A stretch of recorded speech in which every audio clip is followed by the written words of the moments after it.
Oke, selamat pagi semuanya. Kita kembali lagi di kelas agama. Sebelum kita mulai kelas kita, mari kita satu dulu dalam doa. Bapa di surga, Bapa yang baik, saat ini kami akan mulai kelas kami. Biarlah Tuhan, kamu menolong kami, khususnya para murid yang sementara menyaksikan video pembelajaran ini. Biarlah kuasa Roh Kudus-Mu boleh menguasai kami dan memberikan kami pengertian supaya kami boleh bertumbuh di dalam iman kami kepada Tuhan. Di dalam nama Tuhan Yesus kami telah berdoa. Amin. Oke, sekali lagi selamat pagi. Apa kabar semuanya? Saya doakan dan saya berharap kita dalam keadaan yang baik-baik saja, sehat-sehat dan terlindung daripada virus corona dan penyakit-penyakit lainnya. Semoga kita dalam keadaan yang aman-aman. Tuhan Yesus memberkati kita semua dalam setiap hari kita. Saat ini kita akan mempelajari pelajaran lanjutan dari pelajaran yang di pertemuan sebelumnya. Masih sama tentang penata layanan. Kita tahu penata layanan adalah mengelola atau memberikan kembali berkat-berkat yang Tuhan telah berikan untuk kemuliaan nama Tuhan. Apa aja yang diberikan oleh Tuhan? Talenta, waktu, harta, tubuh, dan masih banyak lagi yang diberikan Tuhan kepada kita. Nah, ketika kita melakukan penata layanan, apa yang akan kita dapatkan? Dan apa sih berkat-berkat yang kita terima ketika kita melakukan penata layanan atau pelayanan kita kepada Tuhan? Berkat apa yang akan kita terima?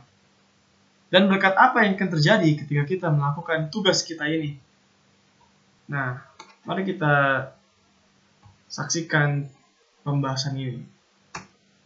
Nah, ada 3 berkat yang akan terjadi ketika kita melakukan tugas pelayanan kita, tugas penata layanan kita. Yang pertama, berkat untuk diri sendiri, untuk diri kita sendiri. Yang kedua, berkat untuk orang lain. Dan yang ketiga, berkat untuk gereja. Mari kita lihat penjelasan tentang ketiga berkat ini. Yang pertama, berkat untuk diri sendiri.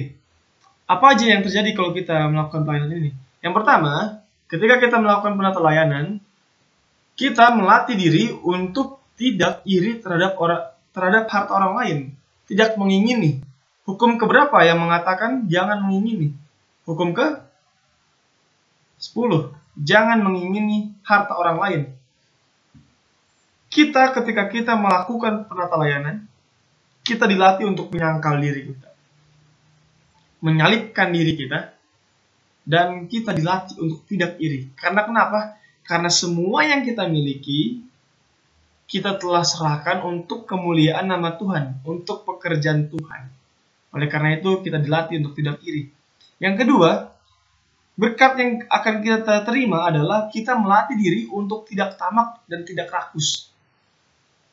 Kekristenan dan Alkitab melarang dan mengecam sifat ketamakan atau rakus. Tidak pernah puas.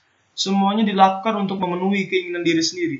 Dan penata layanan akan melatih kita untuk tidak tamak dan rakus. Yang terakhir, melatih diri untuk bersyukur. Berkat yang ketiga adalah kita dilatih untuk selalu bersyukur. Selalu bersyukur akan berkat-berkat Tuhan.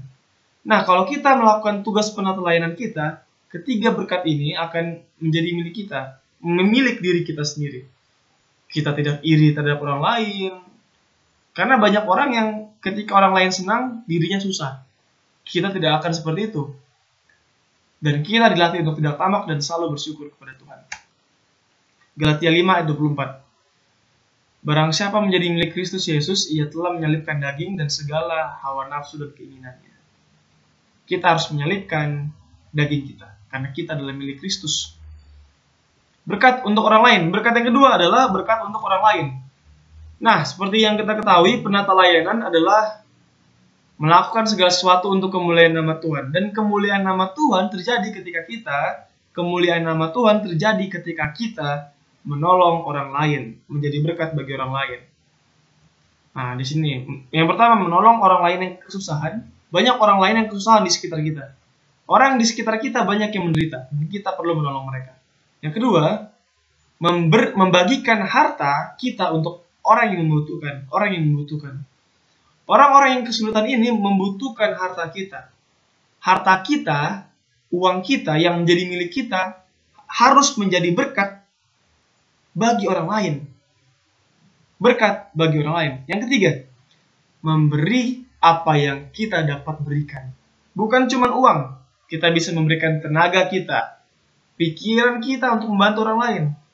Pakaian kita, makanan kita, uang kita. Kita berikan apa yang dapat kita berikan untuk orang lain. Itulah berkat penata layanan bagi orang lain. Pelayanan kita akan menjadi berkat bagi orang di sekitar kita. 1 Timotius 6 ayat 18, Rasul Paulus mengingatkan kepada umat Kristen. Kita baca. Peringatkanlah agar mereka itu berbuat baik, menjadi kaya dalam kebajikan, suka memberi dan membagi. Ini nasihat bagi kita semua.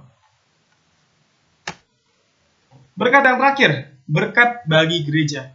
Penata layanan ada 6 kemarin kita belajar. Salah satunya adalah penata layanan dalam hal harta milik, yaitu persembahan dan persepuluhan kita. Persembahan dan persepuluhan kita akan membantu gereja, membantu rumah Tuhan dalam 2 hal. Yang pertama, mari kita lihat. Yang pertama, membantu gereja untuk melakukan pelayanannya. Nah, gereja dalam melakukan tugasnya memerlukan biaya. Dan biaya ini didapatkan dari persembahan yang dikumpulkan oleh umat. Yang kedua, membantu gereja untuk menyebar luaskan Injil. Nah, tugas orang Kristen dan juga tugas gereja adalah menyebarluaskan, membagikan Injil ke seluruh dunia. Dan pekerjaan ini bisa terjadi kalau kita melakukan penata layanan kita, memberikan persembahan kita untuk Tuhan melalui gereja. Matius 24 ayat 14. Dan Injil kerajaan ini akan diberitakan di seluruh dunia, menjadi kesaksian bagi semua bangsa, sesudah itu barulah tiba kesudahannya. Dengan penginjilan yang tersebar ke seluruh dunia, maka kedatangan Tuhan Yesus akan semakin cepat. Oleh karena itu, mari kita memberi persembahan kita dengan sukarela dan dengan senang hati. Kesimpulannya, Yesus Kristus telah datang ke dunia ini dan melakukan pelayanannya untuk menebus umat manusia.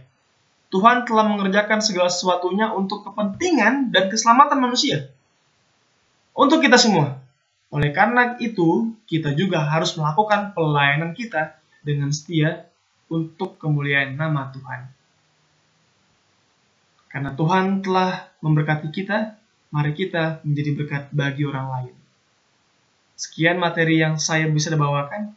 Tolong dicatat dan Tuhan Yesus memberkati kita semua. Amin.